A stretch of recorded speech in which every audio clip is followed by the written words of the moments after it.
So next up we have Crystal. How can I read a challenging or negative card in an outcome or future spread position? So I feel like to some degree, we kind of addressed this in the earlier question we answered about generally reading negative cards in more positive ways, but sometimes future outcome isn't always positive, right? So how do we interpret that? I'm trying to think of like, I guess I'll just grab Monstero again. Let's do, I don't do a lot of like straight future position, but I want to answer this card to this question to the best of my ability. So let's say we'll do past, present, future, because that's such a common 3-card spread that so many of us learn to do, right? So let's do a past, present, future and see what comes up. Now, for me, keep in mind that my personal belief structure is that when I'm reading a future or outcome position, I'm reading it more as trajectory, outcome, like which way am I headed toward if I don't make any changes? Or in the case of like a Celtic cross, instead of outcome, I've renamed the position key to the outcome. So it's not the outcome, it's how do I get to that, to where I need to get kind of thing. Okay, so let's say past, present, future. So we have 7 of Wands, 3 of Swords, 5 of Wands. Okay, all right, it's challenging all the way around. What I'm going to do, just for the sake of the exercise, is move the 3 of Swords to the future, just to make it extra obvious that it's a more negative or difficult card. Okay, so it's going to depend on the context of the cards, but let's take a look at it. So I see, if I'm going to really like just bring it down to the basics, right? In the past, we have the 7 of Wands. So some defensiveness, perhaps, some having to maybe guard ourselves against an onslaught of other people's opinions or words or thoughts. And then in the present, we have this sort of like kind of conflict. It might not be an outwardly negative conflict, but certainly we're butting heads with somebody or something. We're in a situation where it's very like, we're not getting anywhere. There's too many cooks in the kitchen. There's a lot of opinions flying around. Again, like here, there's a lot of opinions, but you were having to assert yourself in the past. Here, you're in it, still trying to figure out how to find your voice kind of thing. And then the future is the 3 of Swords. Now, the 3 of Swords is a card that I typically associate with reckonings and lessons learned, often the hard way, and integrating past experiences and learning from them. So how do we see that in a future position? Well, to me, I would read this as I may not get what I want out of this exchange. This may not go my way. It's looking like if things keep on the way that they're keeping on, which is not great, there's a little bit of conflict and push-pull. If that continues, it's probably going to end in some disappointment for me. But the 3 of Swords is also a card about growing and learning from that experience. Okay, this might not go the way that I want it to go. But if that's the case, if it doesn't go the way that I want it to go, yes, I'm going to be disappointed. But if that's how it plays out, there's going to be an opportunity for me to learn and grow from that experience, which obviously it would be nicer to learn and grow from more positive experiences. But there's going to be an opportunity for me to spring back from this as long as I am willing to integrate the lessons of the experience. So I think that's one way to look at it. So let's grab a different negative, again, a different three-card spread and pull. We'll use the 5 of Swords. I'm just pulling cards off the bottom here. So now we have the 5 of Swords as our future. So we have 4 of Cups, Wheel of Fortune, 5 of Swords. So let's look at this one. So 4 of Cups is a card. So again, we're looking at this past, present, future. So 4 of Cups in the past. Now, to me, this card can indicate some emotional stability. Like things are good, but we're not necessarily, we're stable, but we risk stagnation. We risk sort of being a little bit stuck, a little bit complacent, a little bit unaware of new blessings, maybe lacking in gratitude. Maybe we don't really see the good. We're kind of like, we're like, things are good, but we're not necessarily feeling particularly inspired or particularly like moved towards more positive, right? So maybe that's the case. And then in the Wheel of Fortune, though, in the present, we're seeing a shift. There's an energetic shift. So yeah, things have been stable, but now they're changing. And change is something that we can be really resistant to. Well, the 5 of Swords sits here in the future outcome position with his titter-tee-hee, I got all the swords, little jerky moment he's having here. And you're like, okay, is this going to be me? Am I going to be the one that is like lording it over somebody that like, am I going to be this righteously, what is it called? Is it righteous indignation? I'm thinking like soapboxing or like lording it over somebody that I've won. Am I going to be so focused on winning something? And because this started off with an emotional card, like the Cups card, I might go, maybe there's a little bit of change brewing in a relationship. Maybe there's a little bit of change like happening right now in maybe a friendship you have. Maybe this is warning you.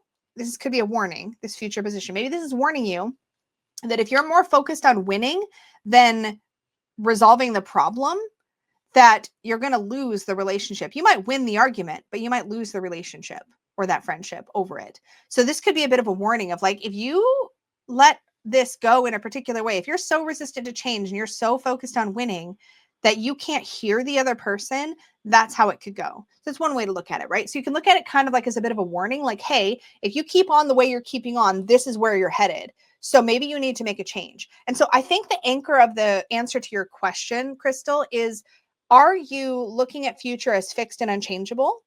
Or are you looking at the future as a prediction, kind of like a weather forecast or a here's the horse I think is going to win that race kind of thing. If you're looking at it as a prediction, as a forecast, as a trajectory, then it's subject to change. So if you see something negative in the outcome and you don't want that outcome, well, then you better make some changes in the present. You maybe need to look at your behavior and your choices right now so you can shift this trajectory. And you can even ask that question. This is a great exercise, by the way, y'all. Let me zoom this out a little bit so I can show you this. Okay. So you're like, you know what? I just got a card I don't really like in the outcome position of a reading I've just done. Okay. So build on it. Instead of sitting there and going, well, I guess that's how it's going to go, ask yourself, how can I change that? So shuffle your cards. You've just gotten the 5 of Swords as the outcome. You've asked a question about your relationship and you've got 4 of Cups, Wheel of Fortune, 5 of Swords. And we've explored what that could mean. Somebody's going to be so focused on winning that the relationship may be damaged. We may even lose the relationship. Well, I don't want that. Okay, then shuffle your freaking cards and ask the question. How can I change that trajectory? How can I change that? What do I need to do in the present? What action should I take? Let's ask that question. What action can I take to create a different outcome for myself? So that's the first card we're going to pull. What action can I take to create a different outcome for myself? So you pull the card. 6 of Swords. Interesting. Now I look at that and I go, somebody needs to let something go, because what's happening in the 6 of Swords, yes, we're moving from rough waters to smooth, but we're bringing the swords with ourselves. Are we setting ourselves up for more unhappiness in the future because we're dragging all this baggage with us? We need to move on. We need to move forward. We need to learn how to let something go. Maybe we keep picking at the past and that's creating conflict in the relationship. Okay. If I do this, so this is the follow-up question. Don't be afraid to have a conversation with your cards, y'all. Don't be afraid to take a spread and build on it because you need more information, right? So now you've asked, what do I need to do to change the outcome? Well, this. Okay, I need to start to let things go. I need to be better at moving towards smooth waters, putting rough times behind me. So I'm going to ask a follow-up question. If I do that, if I am better at letting things go, how does that change my trajectory and what direction does it take me? Like, so I'm keeping it kind of open. You see how I worded that? I'm not saying what's the outcome. I'm saying, what's that going to shift? What's that going to change? Where's that going to take me? Like, what's that looking like? I'm keeping it kind of open. You can reword your question as you're shuffling.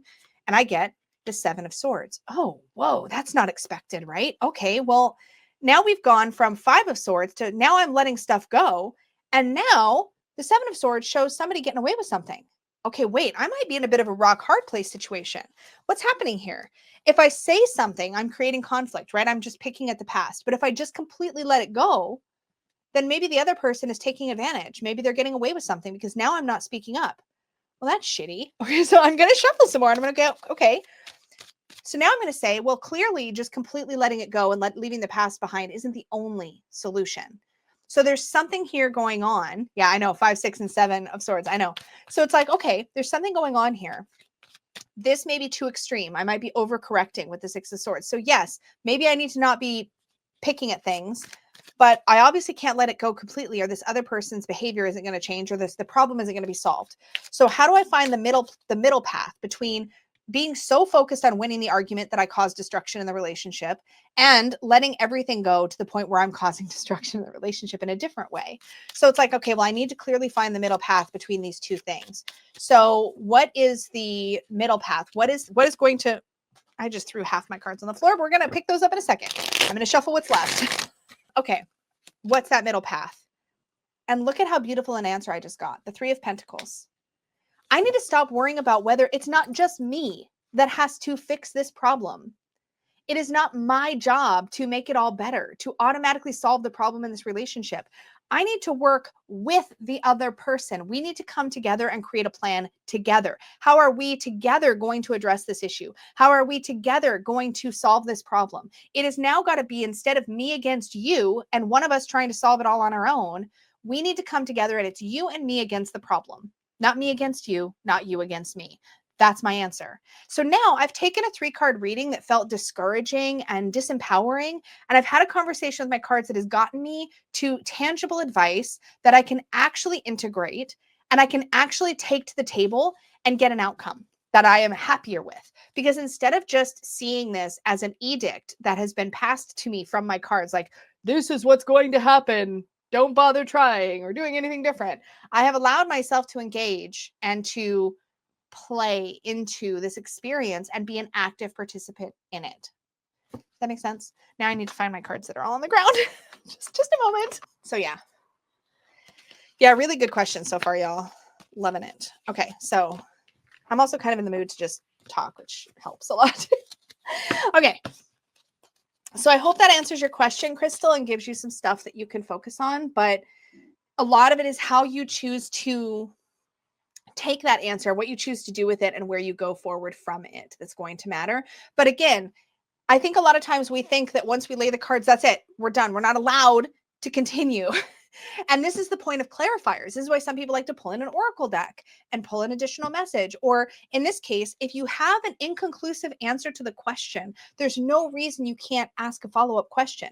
Now, what you shouldn't do is go, let's say the cards have just like read you to filth and told you need to get your shit together, right? Don't then just take that and go, well, how can I avoid doing the work? I don't want to do the work, right? Because you're not going to get answers you like, number one. Number two, you're going to be defeating the purpose. If you've gotten an answer that is useful, let yourself sit with that answer. But if you're left confused or disempowered, or you feel like defeated in some way, then you're not at the end. You need more information. So continue the conversation and see where it takes you. So hopefully that was helpful.